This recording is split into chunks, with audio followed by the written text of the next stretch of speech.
Everybody get up, it's time to slam now. Come on and slam, and welcome to the jam. Come on and slam, if you wanna jam.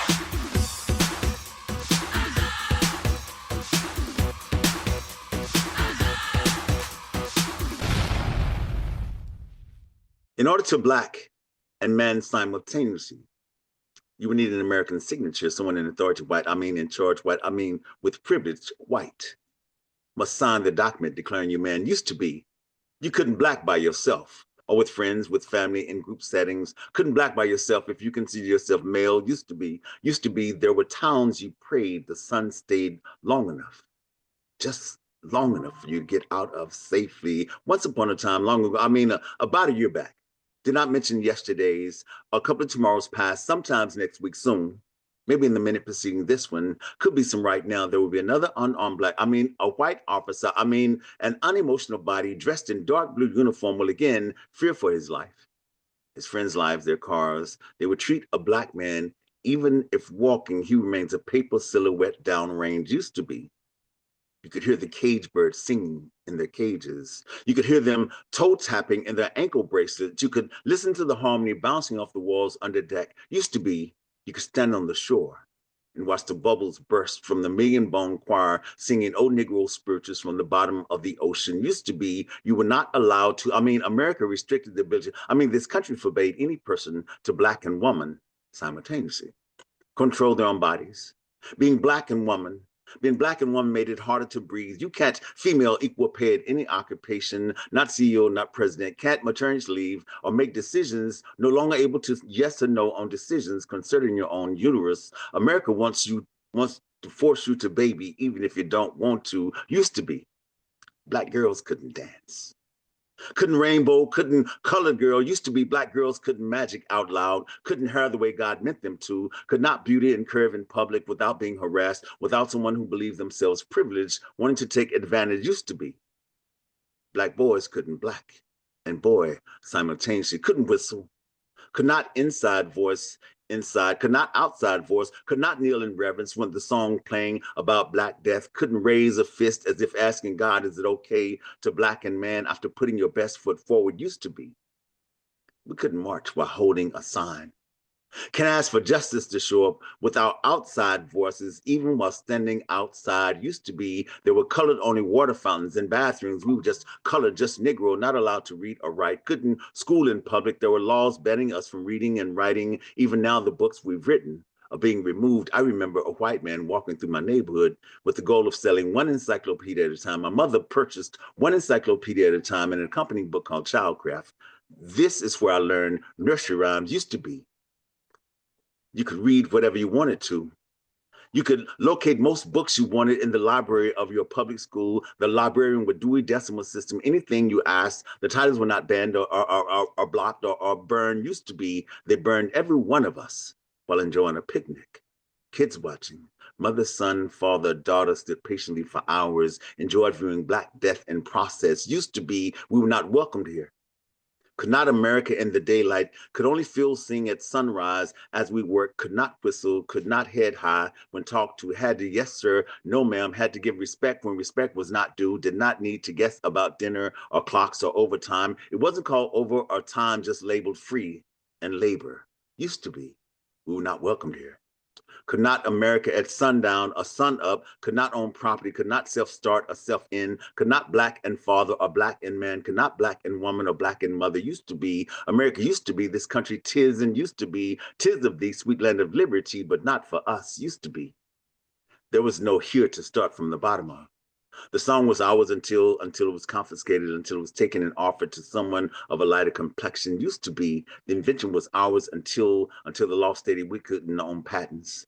The style was ours until it appeared on the cover of some magazine. The town was ours until it became profitable. Can't count the number of townships bombed, washed away, freewayed out of existence. Used to be, we the people did not mean we, because we were not considered people. Refraction on purpose. Used to be, you could not kick a black man out of the House of Representatives without cause, could not evict without reason. Used to be, you couldn't black by yourself if you were man or woman, if you were girl or boy, they or them, or whatever you wish to call yourself. The Bill of Rights are still in the mail. We have yet to pay full price. Used to be, there was no up to aspire to reach. Everyone knew where the red lines were drawn, what area were written in black code, what banks were warned we were coming. Used to be we were not welcome here. We're told to go back where we came from, as if we were captains of our own kidnapped vessels, as if our names were not changed and our tongue was still intact, as if my DNA remembers what shore you stole us from. Used to be. America used to be. This country is and used to be, 'tis of thee, sweet land of liberty, but not for us. The quest. Ever ask a dreamer why he or she dreams? A daughter where she learned all that daughtering from? A son why being a mama's boy is the best way to grow? Ever ask a mother who she inherited all that magnificent mothering from? Got sleep as elusive as freedom, written in good penmanship on some of them good documents. Got sleep ain't caught up with yet. Keep wishes on standby, a lengthy list of hopes left over from the last batch of same last names burned, washed away, freewayed, roped out of townships, old souls who had not the luxury of hoping, as if hope could lead to free. Break a branch, snap a rope into, as if hope could swim across a giant body of water further than these eyes can see. We need to add clauses, real additions, not just temporary amendments to the Constitution. Someone left more than enough space for the court of nine to sing a love supreme and voluntarily remove years of precedence, as if it wasn't supposed to be there in the first place. Ever read the entire Constitution only to discover founding fathers forgot to pen a definition for we and people and domestic? Ever ask the star why sky? If it could choose day, would it sacrifice the glory of nights?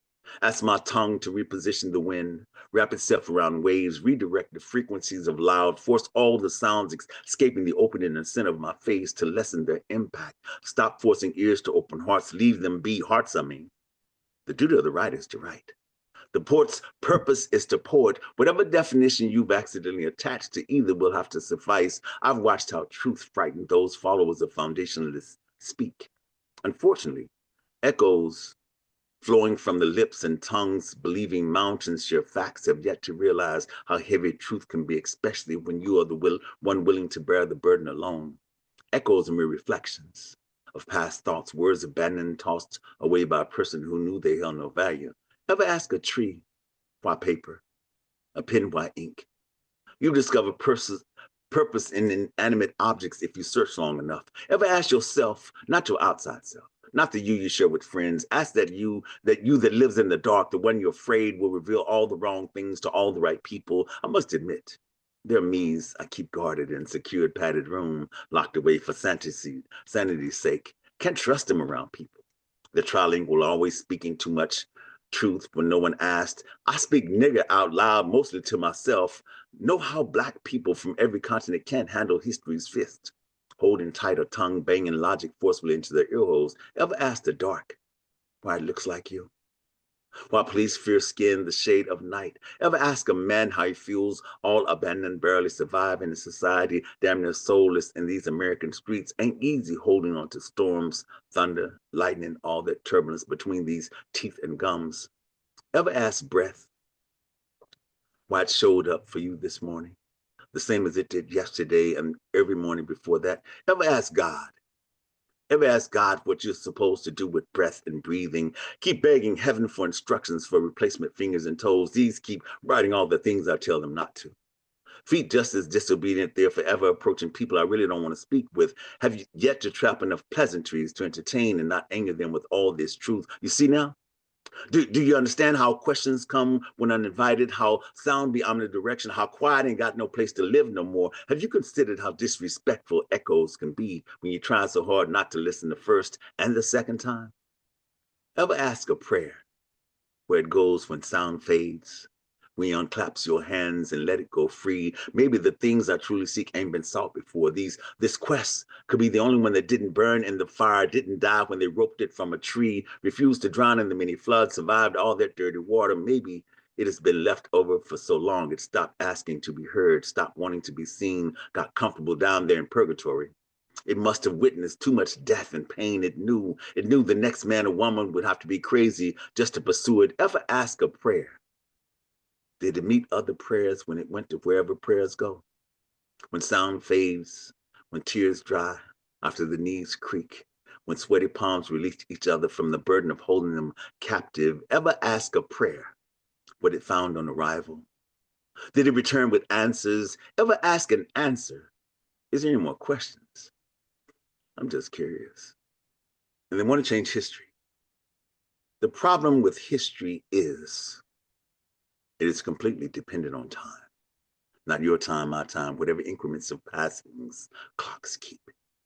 Attempting to change it is another story. Moses was 80 years old when purpose accosted him from the flames of a bush. Imagine heaven asked you to take notes at 7. Everyone knows it's hard to write when being protected while running for your life. Maybe it's expected you can use the extra beats of your heart, the hurried rumblings in your pulse to record that now for later. Heaven knows you can't unsee murder. White sheets with torches, policemen in uniform firing guns at people who look like you, bombs dropped from planes, black blood spilt by the multitude, your house burning, the tears, screams, and prayers of the many feeling forsaken, black bodies lying in the streets, in the alleys, the windows, black bodies lifeless in the fires. Imagine heaven asked you to take notes at 7. Almost 100 years later, Congress asked you to tell the story heaven demanded you write. Here you are, 107 years old, telling your story, reading your words. Viola Fletcher was 7 years old when a bush was ablaze, when a house caught fire, when the pages were burning, when she couldn't unsee the horror. Last thing America wants are eyewitnesses. People watching, cell phones recording. She was one of the 3 remaining who could tell that story, her story. 100 years later, her story. Why is it always pain? Always floods, 40 days or less of rain, of storms. Why does always trees, crosses glowing, bushes in fire, building burnings, stray bullets, bombs, torture, torment? Why is it always us? Always minorities, always missing justice, always silence. Police, coroners, no courts, just funerals, t-shirts. Why are we always marching, chanting, asking for justice like it's been here before? Why would history have to repeat itself when it's still speaking for the first time?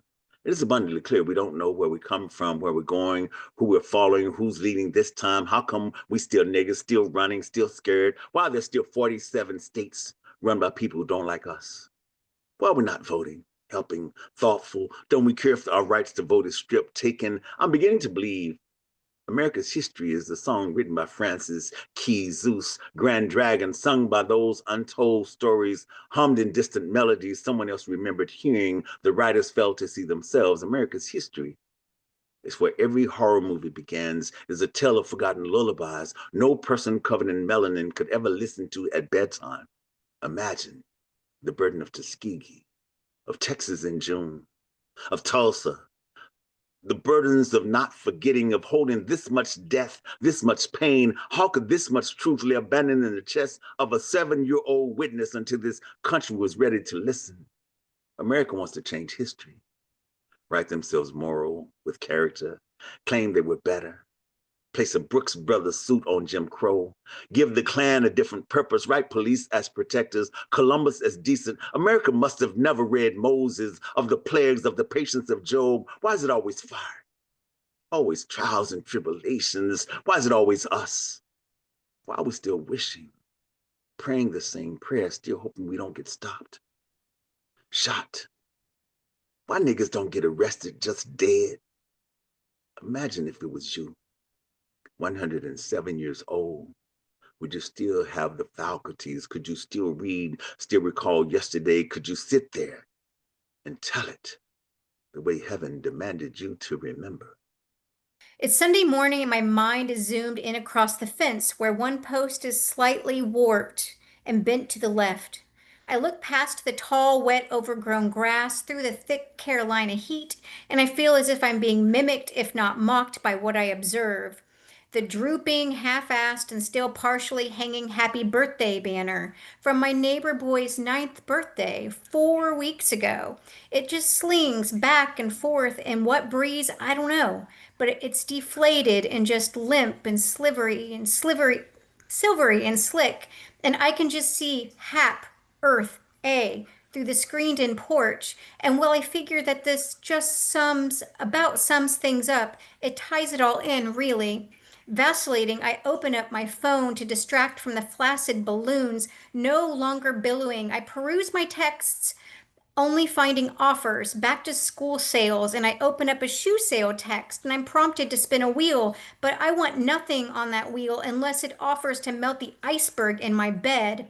A space heater for the heart, self-cleaning sheets. However, it offers me a corked wedge heel to shove into my soul, but I just want that spinning wheel to bring me a man that will just hug all this hurt out of me. I don't want 20% off new suede booties. I want a kiss where I'm just hanging onto his lips like an encore. I want 2 empty coffee cups on the counter, just waiting to be poured, not with lament, but slow weekend respite. I don't want free shipping. I want hands on, if not up my thighs, exploring and knowing where that one freckle lies. It's a beauty mark.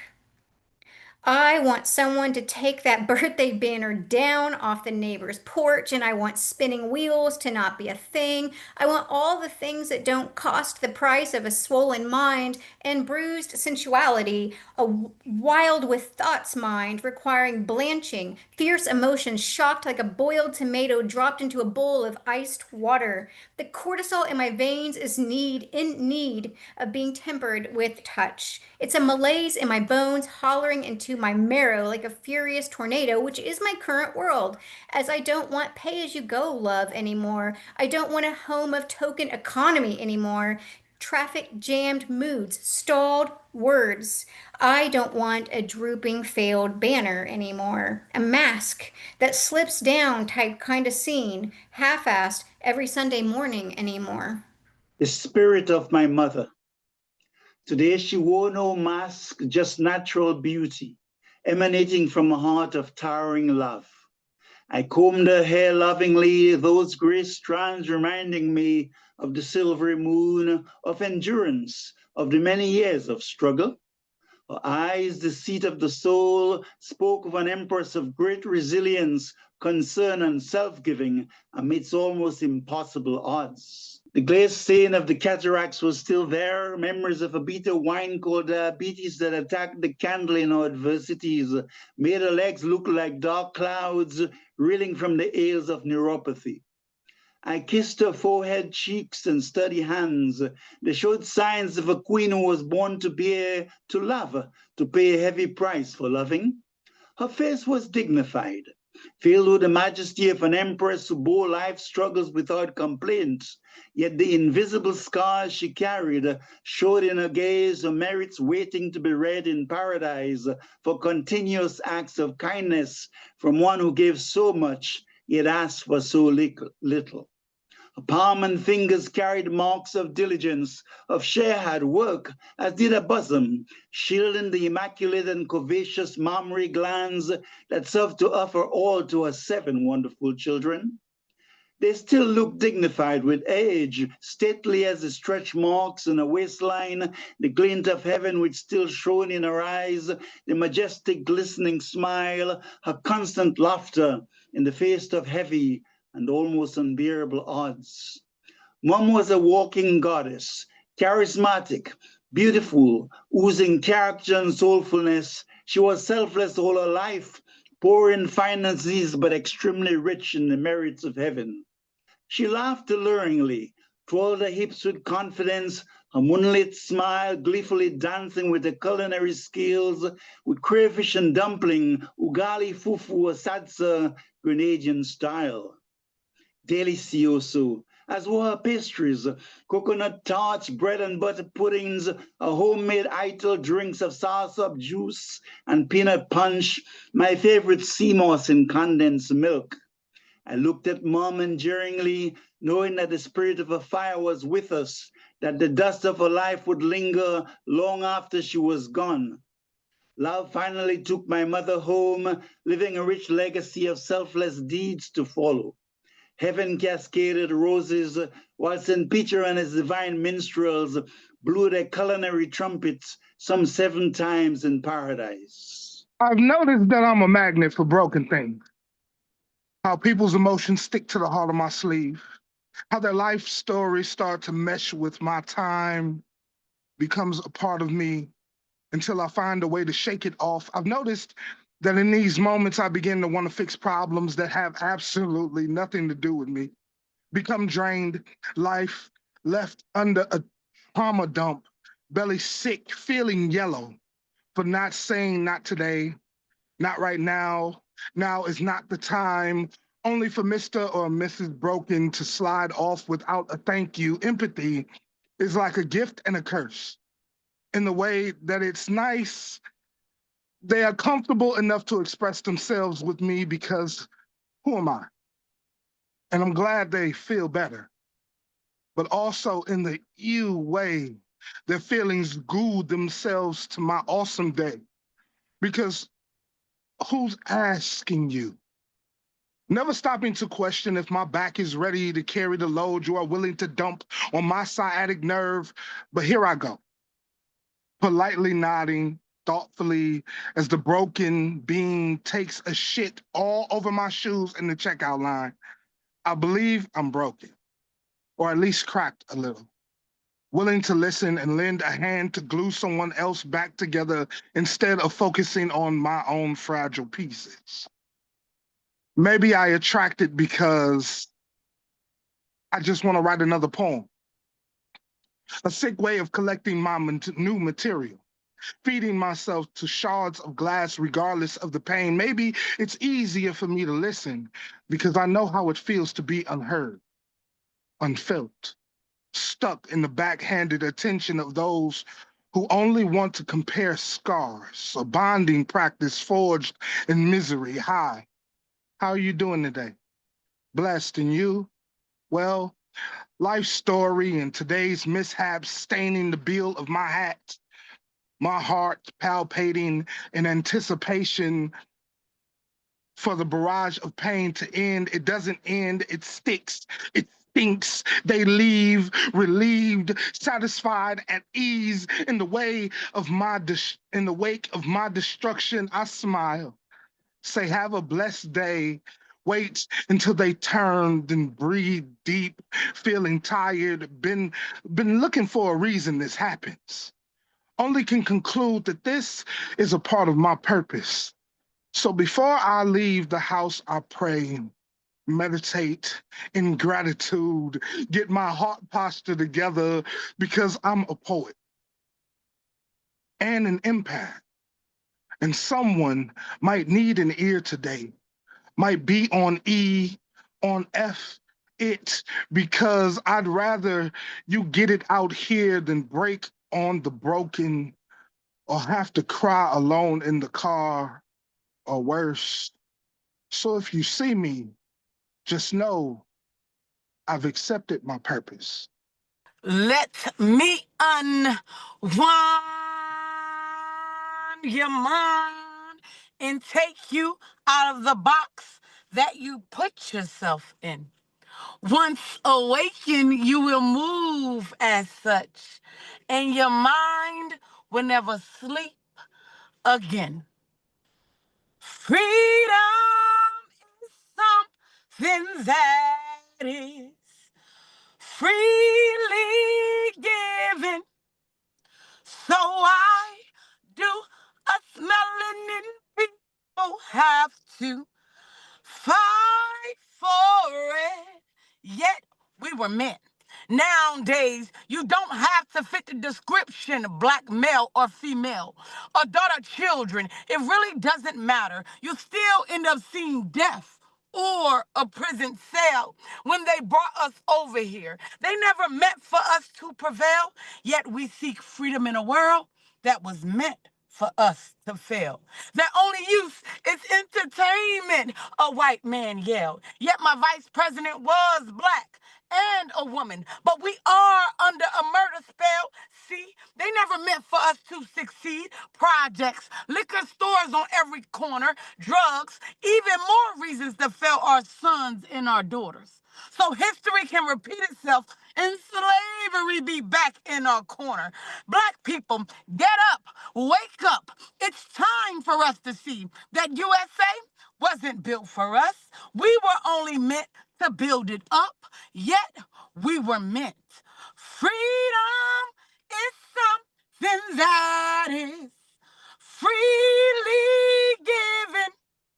So why do us melanin people have to fight that I have unwound your mind and took you out of the box that you put yourself in. You are now awakened and released.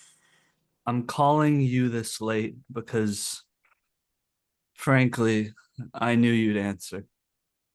I'm losing the good fight. Could use a guide to greener pastures. Considered you my kin, but if we're keeping with this candor, I've used you as a lifeline. Now you view me as a cancer. It's too bad, really. And though I'm still reeling, I'm glad for you. I sincerely hope it's better. Your life without me in it. Though I doubt I will as well be better off without your presence. On whom in the now am I to lavish presence when I'm feeling altruistic? I never thought your and my friendship would fall in with my statistics, the heuristic. We were baptized in red dirt, Wallen's God's country, Tulsa race riots, locally raised lunch meat. Sardine schools were black gold rules, to put it bluntly. Corrupted scriptures funneled to an underfunded sundry. Country bumpkins bumping gospel music, dipping tobacco, and stepped on amphetamines. Remember, I would pluck you out of Oklahoma history. I'd lie to your substitute, name you a vital revolute in my AP physics capstone, and then we'd joke around all hour till we're chiseled at the cheekbone. Wasn't that fun? You know, way back before the drugs, all the crying and the gnashing teeth and sweeping neath the rug. I remember driving to OKC to visit your big sister. Waffle House, Smash Brothers. You and I rekindled a thing I never really had and didn't know that I was missing. The difference is I know now. Ignorance is bliss, and oh, Baroque, baby brother, a talent like no other. My best friend, I broke you down and colored you by number. Two erratic faggot addicts don't need acid to get manic. I get mad at understanding in my panic how I hurt you. I never yearned to go against my better virtues. I've since learned to own up to what I sow. I get entirely why you chose to turn left at my red line. Even on my best nights, I'm still an I don't give a fuck playing dress up in a fat kid's clown shoes. I went down kicking and clawing at the necks of my fellows. Oh well, I'm just last week's martyr, who fancies himself something of a majesty, who still sometimes believes there's left some beauty in his agony. Dastardly, I crack-piped any goodwill we had left. I've no right to feel bereft. No right to another relapse to your pity. Despite my best, it's far too late for my amends. I am mankind's second sin. Fratricide, I murdered you and woke up with a limp. I'm sorry. Truly, I'm so fucking sorry for everything I did, for all I didn't do. I swear to God, my mother, all I ever was. I love you. I needed you to hear that. I don't want to hear it back. Tonight, my little Delia Cherie told me all about it. She said that today was parachute day in gym class, and she just laughed and shrieked all wildly, and I felt as if I were there inside that joy. For a moment, I was running underneath the nylon rainbow alongside her, with squealing pink sneakers pressed into a late and drizzly Wednesday afternoon. I asked Dad for directions to the round barn. Quote, well, kid, at 9 months pregnant, your grandma, she shooed 40 head of steer out of the cornfield wielding the power of a starched apron, he said to me. It was nowhere near harvest time, like a lifetime away, somewhere near a round barn, 30 minutes out east, from what I could gather, anyways, as he motioned to the right 3 times. And, according to Pops, there was further warning that as spring comes, the young wheat out there is chock full of prussic acid. Could kill a draft horse colt. He said to me again, "It is imperative to be in the good graces of Mother Nature," he reiterated. I thanked him for the directions to the round barn. For the job on Academy, I had to call in twice the week before to speak to the office manager. She was nice. We got business done, laughed about some things. I didn't step in the office till the next Monday. She was polite and confused. Thought I was in the wrong place because, quite honestly, Black folks were not seen that far up on Academy Boulevard in those days. Like I say, she was polite but confused, apologized, said she was waiting for the new receptionist. And when I said, "I'm her, I'm Stacy," before she could stop herself, the words came flying. "You can't be. I spoke to Stacy twice. She's..." Now, sometimes I'll let that go. Sometimes we all let that go. Sometimes I'm feeling playful or evil or just inclined to make folks finish, well, defend the thought. But I'd had to get up early, fix my hair, put on pantyhose, switch buses 3 times, and still walk in looking cool, calm, and crease sharp enough to cut glass. I was not feeling generous. So I half smiled and let her swing. What I meant was, I spoke to Stacy twice and I just... She finally gathered her wits, stopped sputtering, and said, "You just look so young. You sounded so much older on the phone." I just gave her the rest of that half smile and went to work. She was nice enough, but the relief when I finished the week was dense enough to touch. There is home talk and how to speak in public. If you are Black or of color, you know what I'm talking about. Because the world can be cruel, is judgmental. Parents, grandmas, aunties, and all the elders bred sometimes beat into you the way your mouth better holds syllables, depending on where you were. With some folks, it was to show off. Some folks, it was meant for education. Some just love the way high-flown words in the mouth, in the ear, on the wind. But for all of us, Black or of color, it was protection. That is the essence of code switching.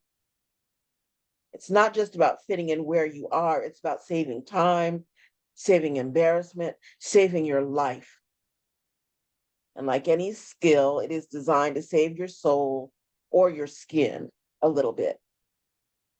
There have been whole chapters written, speeches given, studies done, but no one talks about how it hurts, how exhausting it is, how anger-making. It's like any other chameleon exercise meant to make you safe enough to where you can be alone or safe or free. In San Francisco, healing up from a broken heart, the city decided to welcome me with an earthquake. It wasn't bad. I'd been jostled harder on the stairs during school day fire drills. Listening to the radio after, the DJ asked to call in if it was your first time. Was cracking on all the out-of-towners freaking over a few points on the Richter scale. I called in, laughed with them some, talked about how it made me kind of nervous to walk down the hill to the Italian bakery for a fudge cake, but sometimes you overcome for the important thing. He said, "It's cool you reached out. We don't get many white folks calling the station."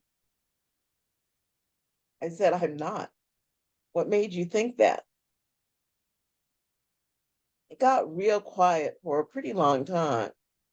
The radio went to commercial and he came back on the phone and said, "I'm sorry. You just spoke. You sounded..." I didn't say a word. It's kind of insulted. My own folks didn't know me. Kind of resigned to it too. After a minute, he said, "Thanks again for calling in. What's your favorite song?" He played it when he went live again after the commercial. See, being double-tongued can work against you too. I've been made fun of, threatened for not sounding Black enough, been told I'm trying to show off or act like I'm better. Get your nose out of the air, girl. You're no better than me. You better remember you're Black. You never forget. Believe me, I never forget how much those times left pain marks on my spirit. Believe me. Because you don't stop to analyze how they might feel indignant or inadequate or can't take what really shouldn't be a surprise. You just remember being laughed at or called out or told you can't be Black sounding like that, talking like that. You play between Scylla and Charybdis. You can be their version of down or heed the voice of your parents, your aunties, your elders on what your voice is supposed to do. Okay, last example. Courtroom hallway. Had just finished testimony against Kelly. Some crazed chick had abandoned her baby for a crack house, then claimed kidnapping when we took Megan Javon to her grandmother 3 states over. Grandmother's lawyer went on and on about my testimony, how it was flawless, guaranteed to make the judge rule Grandma Laura's way. He pumped my hand up and down, smiled deep in my eyes, and said, "Where did you go to school?" University of Northern Colorado. Why? Because I'm always telling the street kids I work with that if they just learn to speak properly, it would make such a difference. I stopped smiling, took my hand away. He was too busy congratulating himself to notice. I regretted not answering what he said for 30 years. I just swallowed hard then. I'd shake his world and make him hurt now. I was polite then. I am not now. I should have told him, should have lashed him into silence with the truth that I learned to speak that way at home. University added little disdain, not polish or vocabulary. My parents had me trained before I got anywhere near university doors. Aunties and elders and my parents taught me how to speak to save my life. Years before I got to be insulted by white boy lawyers who automatically translated Black into ignorant. Years before I got teased by my Black choir mates for using phrases I learned in books instead of words from dozens on the playground. Do I code switch? Of course. You cannot be Black or of color in this place and not do what it takes to fit in, save face, save your life. My parents and aunties and elders taught me how my mouth better hold syllables. The world taught me how not to expect anything but condescending praise or derision for being double-tongued. I pay the price in short-lived amusements or victories that taste sweet for a minute, or pain that leaves scars on my spirit for a minute or years or my life. All I ever really wanted was the right to sing my voice, my words onto the wind, make them land like silk or a heat-seeking light to burn or bind wounds. All I'll ever want is to be called as she who sings as she is, and let it rest there. When I beheld your beauty, my breath dissolved in wings of light. I wanted to pull the moon down my heart a sacrifice for the bewilderment of thy gaze. It is your love that caresses my heart, fragrantly blossoming in the magic of vermilion roses. With you, earth becomes as hallowed as celestial heavens, your kiss as the honeysuckle on which bees feed. I carry you with me always like skin, a lover, singing and dancing on the golden robes of my memories, brewing in my tea in such a way that the Indian chai becomes an unspoken pleasure in the aroma of thy delight. I said, I just want to see you, my sweetheart. You said, what do you need? I said, intensify the profound agony of my longing. You inquired, what will you do with this yearning? I said, offer myself at the dust of your feet. You replied, come, my darling, what's holding you back? I said, I just wish to immerse myself in your sweetness. You inquired, what do you need? I said, sweet sacrifice. You said, hush, Don't reveal all my secrets. Just know that the eloquent, the downtrodden, the rich, and the poverty stricken all take refuge in the wondrous honey of my enduring love. It is only I, my beauty. The pink rose blush in my presence. The flowing river follows me to the sea. Then you left, like a lifelong bride suddenly divorced, triggering the grief of separation. Deep down in the agony of my despair, I have dyed my wounded heart with longing. Carving a path for thy return, I washed my soul with tears, became feverish from continuous rants, developed incoherence from calling out your name. I am a chained melody, awaiting your peerless wine to sing unfettered, like the unfurling moon, a birthless and deathless symphony. In my sleep and in my waking, my amnesia and hallucinations, I see only you, my sweetheart, only you.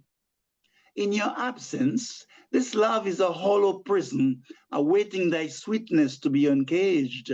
Aye, you've returned like an enchanting queen, inundating my heart with kisses, lips incoherent, my tongue mute, the earth massages my feet as I stumble, overwhelmed by the intoxication of your nectar wine divine. I hear the love songs of sparrows and nightingales, those sweet familiar serenades, resonating ecstasies in my core. They soothe me in trance like enthralling whispers, a variety of songbearers wooing my being with their symphonies. A new dawn comes dancing, harmonizing a breath now inconsistent with its natural tempo. Daybreak caresses my face, comforting my cheeks with its rays. My ego dies, you pouring sweetness into my being, trickling its way like a fine vintage into the radiance of my soul. Behold, the stars look so beautiful. 1,000 rays of incandescent light, majestic, as luminous as the crimson sun. I know naught but the intensity of thy smile, tugging at my core with its radiance, the scented breath of your silhouette, fervently kissing and charming my spirit. The arrow of true devotion is a one-pointed love hunger, serenading your beauty. Only you, my beloved, only you. All else is meaningless to me. Of what use is the sky's limitless blue? I shall blend in every heart on the day I blend in you. When I was a child, I always wondered what they meant by when it rains, it pours. I guess my head was too far in the clouds to feel the burden of pain, or my mother did a great job of shielding me from unwanted precipitation. And don't we all pray for umbrellas sometimes, especially as we grow into our storm, learning how the wet can pick and choose which side of the street to flood, or how the winds decide which part of the country hurricanes destroy, and it's pouring. Seems as if the reaper has a grim deal with violent vapor of grief. A snake-eyed clown flicking its tongue on beat to the sound of ringling raindrops, smiling as it slithers from lane to lane. And no matter how many times I plead with the clouds to accept me back, storm-torn and scarred, I can't manifest a mind that will forget, or my people to stay alive. One after another, snatched by these showers. Can't think of it any other way than Doppler has got my loved one's number. Forecast keeping secret the next fall. Some people ask me why I'm so intense, why I focus the way I do. And I reply that it's all about the purpose, not mentioning that it's me trying to succeed before I'm next. Before the downpour on my side of the street slithers into my lane, so I shy away from grief's red nose, strain from the voices in the gutter. Funny how it pranks you in the middle of the night, raining cold sweat, rubbing your back like an infant, waiting until you burp up emotion. The whole time, all you want to do is heal. So you shrug it off until it tickles you into depression. A numb state makes happy relocate, has a playful nature. A certain childish quality plays games with how you get out of bed, charms you into Uno. Skipping over sleep can't reverse the effects of its watchful eyes. Shame is, we all know, rain and laughter are necessary. Can't live without either, which is to say, I laugh and stomp through puddles in the midst of storms often. Lucky if a day comes when I can cross the street or prayers be answered. Sightings of rainbows don't feel hopeful no more. The arc of a smile from those that left space empty and full at the same time feels like my chest will cave in, explode, drop of a dime, lone bouncing mind might blow up everything around me, laughing and raining rage, which is a cackling shame because I know the ones who love me will feel the blast first. And who wants family to feel the storm? Home right next to the eye of tragedy, capsized oceans of malignant I miss yous. They say to move in love, don't move away from love, but if I'm protecting love out of love and all my love is dead or dying and destroying love is what might happen when grief consumes all love, then where is the love to stand on? I guess it's at the bottom of these puddles, smiling. Let me unwind your mind and take you out of the box that you put yourself in. Once awakened, you will move as such, and your mind will never sleep again. Honestly, I had to lose self in order to gain God. On this road to recovery, I had to learn to let God cover me, put myself aside because he doesn't need my help when helping me. Truth is, my outside didn't match my inside. Things weren't adding. I guess you can say that math wasn't mathing, but these are signs that he covered me, wrapped his arms around me, and let his love smother me. See, sometimes the rain felt like it couldn't stop. It was constant. Drip, drip, drop, drip, drip, drop, drip, drip, drop.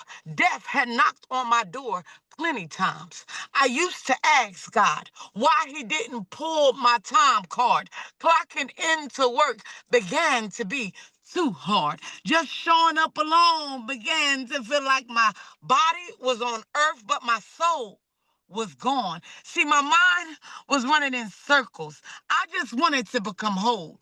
Truth is, my flaws were starting to show on the outside now. I wasn't as happy as that smile I pretended to wear. And honestly, there wasn't much I can do when the things I kept hitting began to be a playground for the devil to send his demons to play around, jumping and climbing from bad memory to bad memory, never seeing good, keeping painful thoughts in my head to keep my mind from doing good so that my heart never had time to heal. In each generation that comes from me, the same history will repeat the same history. But I told God that generational curse end with me and I will no longer know defeat or feel incomplete. Now, I know y'all heard that saying, you reap what you sow. Well, honestly, I thought it didn't apply to me because I treated people how I wanted to be treated, but never got much of that in return. So I thought what I got was mine that I earned. But one day I got tired and I had to go to God. For without him, I could not last, and he's the only one to erase the pain from my past. See, we all must learn this valuable lesson. everything we go through is to show us, but to teach others the lesson. So if you have a testimony, you must say something. Never know who you're helping. Why not be God's secret weapon? Tells what he's doing, even if you wouldn't call it a blessing. Him breathing breath in your body is enough to be the first lesson. Don't let him take it in order for you to get the message. So love for no reason, because we really do need each other. Learn to call just to say hello or to stop by and watch a TV show. Oh, yes, we know life be lifing, but there's someone out there suffering in silence. So take a few moments out of your day to tell someone you love them. You never know, it could be the first time they heard it, or it could be the last. We really don't know each other's life journeys past. You could be here today or gone before night pass. So don't ever stop fighting for life, because after recovery was over and everyone disappeared, God taught me that he was always near and how to love myself with every flaw that he allowed. So who don't love me never cross my mind anymore, because if you do or don't, I still love you more, because on this road to recovery, I discovered me. And now that I have unwound your mind and took you out of the box that you put yourself in, you are now awakened and released. Her gigantic famous shade oxidated copper to turquoise green. I wondered how different she would seem in her original color impression. Her impression was overwhelming to me. First school trip to NYC, there was a young elementary student. Lady Liberty, a gift to us from France, was filled with a bunch of frightened children. She became a terrifying trauma bond, not a symbol of hope as she was meant to be for so many immigrants who were once welcomed into this country. Nothing would prepare me for what happened in this fascist regime or for that climb that never seemed to end. I'm convinced this was what set me off on my lifelong fear of heights. I wanted to go back down, but there was no turning around. I could not show my weakness inside this womanly symbol of strength. The steps were precarious and frighteningly small, even for a child's foot, and I could not get the thought out of my head. What if I fall? What if I fall? What if I fall? Nana and Puppy, as we called them, came through these Ellis Island doors into America from Italy. She said she arrived when she was 3, holding the spot of the youngest of twins in her family. The tale was different for my grandfather, the only one I ever knew on my dad's side. He told me about how he fought in the trenches in the war. He was still in Italy at the time. If I remember it well, his English not that good. A mystery how he communicated with Nana, who never spoke her native language, but attended church every Sunday. Prayers on her crystal rosary beads. Miracles still happen in a broken English country. Capiche? This is called Sermon on the Mountain Dew. I'm distracted. I want to tap the notification for the best plain yogurt, but I'm supposed to be writing a sermon. I don't even like plain yogurt. I'll eat the one with fruit that's already mixed in, but not the need to stir fruit on the bottom kind. Too much manual labor. I'm distracted by manual labor and sexual innuendo. Tons of yogurt, plain and fruit go bad because no immigrants are available to keep them on ice. My girlfriend talks about her vehicular accident history and says, I've been hit in the back so many times. And I concur. Yes, I've hit you from the back many times. I want to write a sermon that addresses difficult conversations, because a failure to do so is turning people away from the church. The Sabbath isn't Sabbathing for some. Whatever your day, whatever your preference, I'll preach to you. I'll preach about Christian friend zoning. When a Christian friend zones you, they say, I love you with the love of Christ. and then give you a big old spacious hug with more air than a Michael Jordan sneaker. It's time to air out my sermon's dirty laundry while preaching. To the choir, several of you have accused me of tonal whiplash. I'm all over the place. The only thing I'm consistent at is inconsistency. Here comes another abrupt shift in sermon topic: atheism. As a child, kidnapped by Christianity, they taught us only one thing is worse than a devil worshiper: a person who doesn't pay tithes. And since atheists don't give 10% of their first fruit on the bottom, they are especially vilified. Origin story. Maybe there are no atheists in foxholes because they are on the battlefield fighting, while the holier than thou are holed up, displacing foxes en masse. Faith without works is dead. Doubt and hard work is alive. An atheist who kicked heroin told me that he had no higher power to help him stop getting high. I've taken so many leaps of faith in my walk with God, I can skip leg day. I can understand why atheists detour from God's path. Potholes in logic and obstacles along the journey make them stop believing. I'm a believer, like the donkey in Shrek, but I don't believe preaching is my ministry. No one wants to hear a sermon about atheism, not even an atheist. Maybe what's being served at the service is my ministry. Food. My brother, my sister, I love you with the love of food. Let me give you an air fryer hug. Let me close with the eater's prayer. Dear Lord, I know that I'm an eater, and I ask for your forgiveness. Danish, forgive me. Croissant, forgive me. 2 for $7 fish sandwich on brioche bun, forgive me. I will turn away from my Mountain Dew Code Red craving. I will turn over apple no more. I will eat it in its natural state. An apple fritter a day does not keep the doctor copay away. Fried chicken commercials won't go away.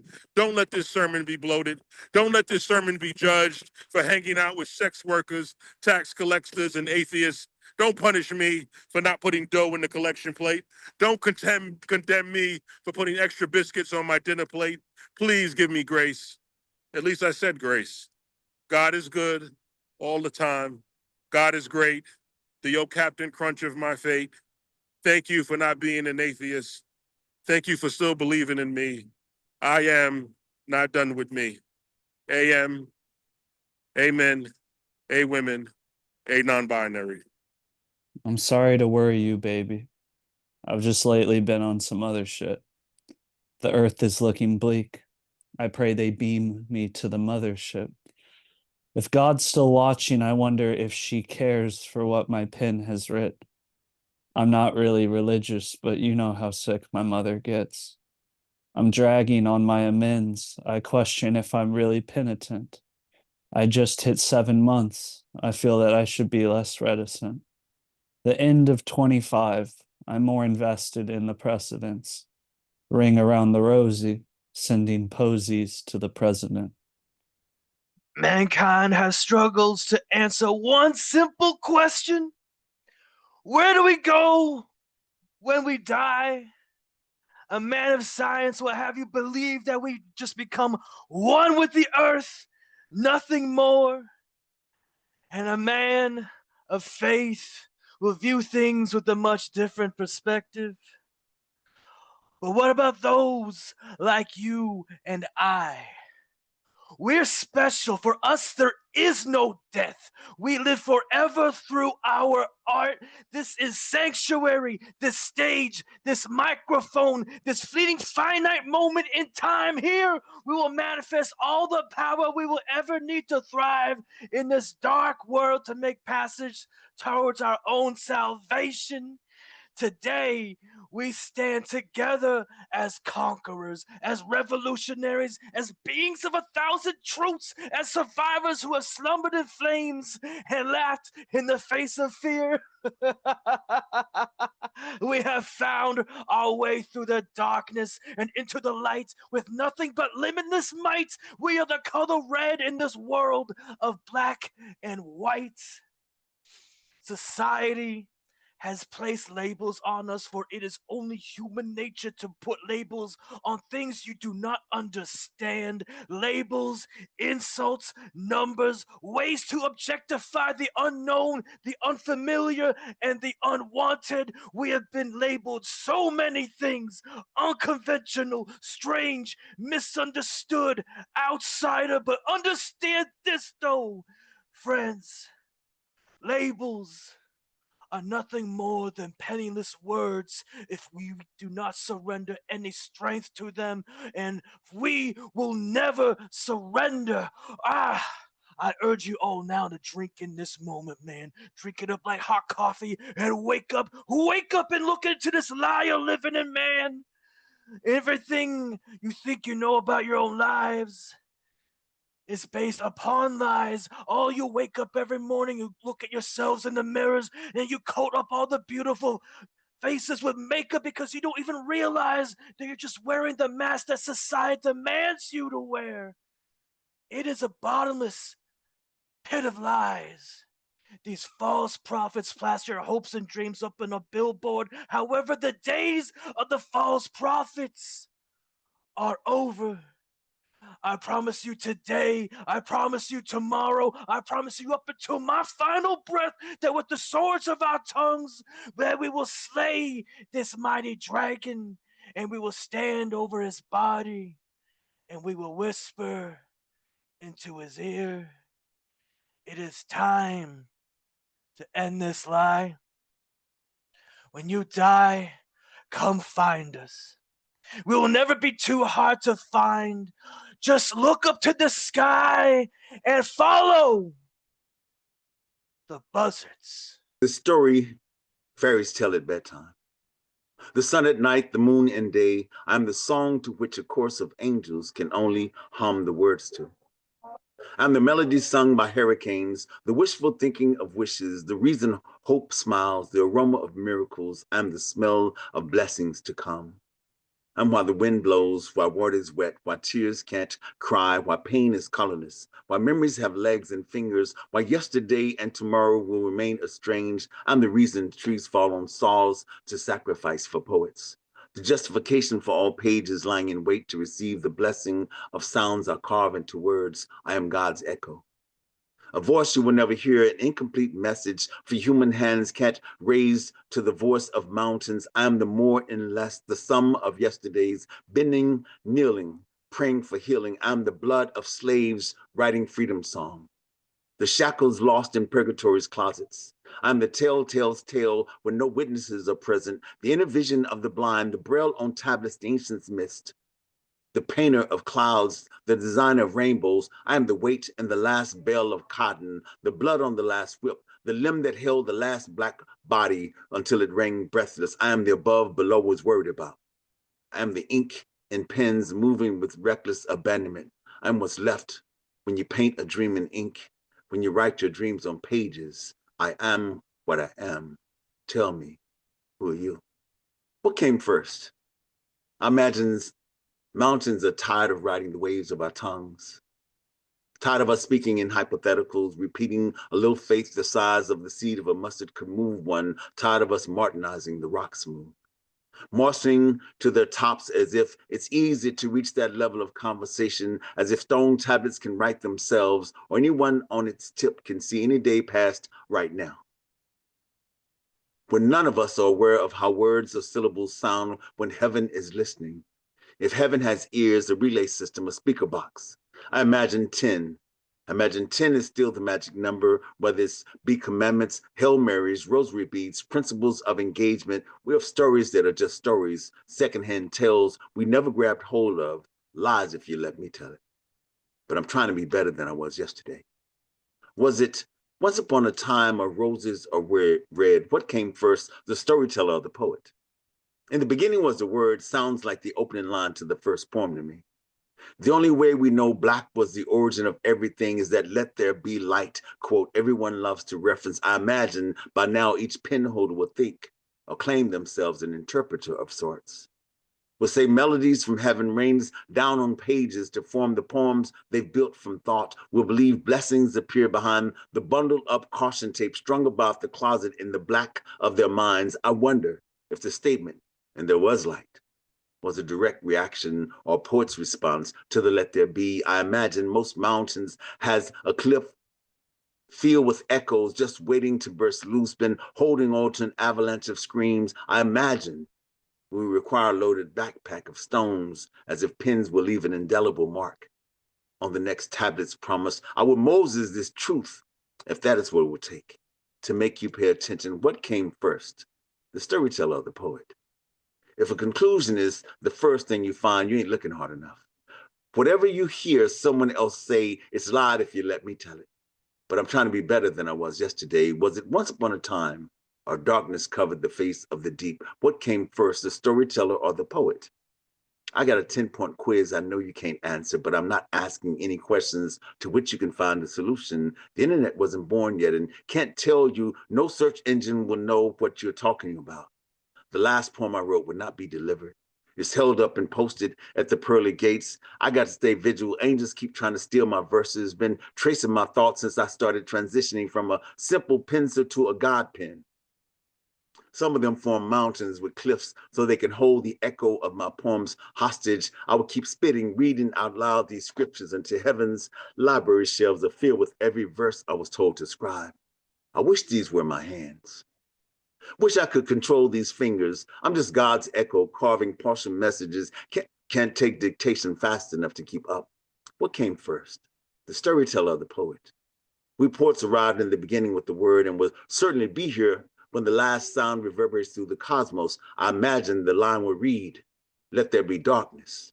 And all over again, there was black. This morning, heard the sky tell the breeze to tell the clouds to shield the sun. Last night, the sun rushed to this side of orbit, wishing to early itself to see what we were doing, needing verifications if our hands still remain intimate. Did our arms gather enough strength to unembrace our skeletons? He believed our shells were magnets for skin. Scientific justification, only possible way to explain why we together so magnificently. Heaven knows envy before it gets here. Usually it is preceded by a rumble from above, causing the earth to answer in quakes this morning. Hallelujah came, stayed past last night's service. Hymnals sang during our love sessions. Vibrations continued weeks later, holding our tunes, humbly humming sacred salutations in silence and quiet. Don't you know? Don't you know I'm writing scriptures? Oh, how tumultuous these lips can be when used at their full potential. This love we got be church. Intricately woven in the fabric of sermons, be water walking, creating tsunamis with this tongue, feeding multitudes with sack lunches, stone mountain carvings, love lessons, new profound tablets for prophets to study. This love we got be church. Be preachers pastoring our love's doctoral thesis, be mass choir singing us glorious this morning. This morning, the sky cried just a little, maybe just a few drops, at least of a mouth. Seen in myself. Couldn't hold back emotions. You do know heaven watches our movements. Watch the way our bones collect themselves, then dance with no music into perfect harmonic positions. Got heaven wishing in the physical to be human, a heart's true sacrificial offering in the presence of time. I witnessed minutes, stumbling over hours, awaiting our arrival, been stargazing lately. Seems certain clusters of galaxies been hanging close to the edge of night, sitting just out of reach. Attempt to get a better understanding of why ain't no other love like this, like ours. Got angels standing in line, giving up the wings, for even they know this love we got be church. Cannot be found or discovered in any of the infinite number of planets we know of. Heard the sun say he's been searching too for love, a connection, for a connection to love, expansive enough to grow into magnanimous proportions. Love has never been this easy to fall and this hard to keep, this exciting, making me believe mankind has impatiently petitioned heaven for inclusion in the love we share. You do know I'm writing scriptures. A prophetic revelations of interpretation of forevers this morning. I decided to write a poem to ask the grass, to ask the trees, to ask the sand, to ask the breeze, to ask the sky, to tell the clouds, to ask the sun, not to give up, Been watching Earth for centuries, never saw love like this before. Looks like forever's always whole collective and a holy collaboration in this skin. Together we were as magnets, for even heaven knows this love we got be church.